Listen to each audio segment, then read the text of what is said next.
This is the Lone Crater YouTube. We hope this video helps. Start by making the pastry. Combine 2 cups flour, 1 teaspoon salt, and 1 tablespoon sugar in a large bowl. Whisk to distribute. Cut 1/2 cup cold butter into the flour until the mixture resembles coarse peas. Sprinkle 4 to 6 tablespoons ice water over the mixture and fold with a fork until it just comes together. Do not overwork. Divide into 2 discs, wrap in plastic, and chill at least 30 minutes so the butter firms and creates a flaky crust. For the filling, peel, core, and slice 6 medium apples into about 1/4 inch thick slices so they cook evenly.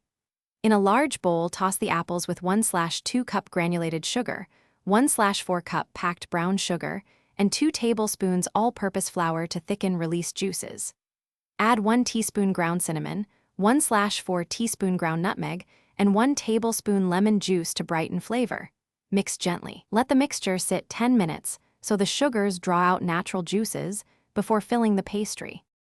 Assemble the pie by rolling 1 chilled disc to fit a 9-inch pan and add the apple filling, mounting slightly in the center.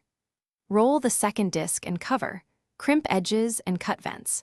Preheat oven to 425 degrees F and brush the top with 1 beaten egg mixed with 1 tablespoon water for a glossy finish. Bake at 425 degrees F for 20 minutes, then lower to 375 degrees F and continue baking 30 to 30.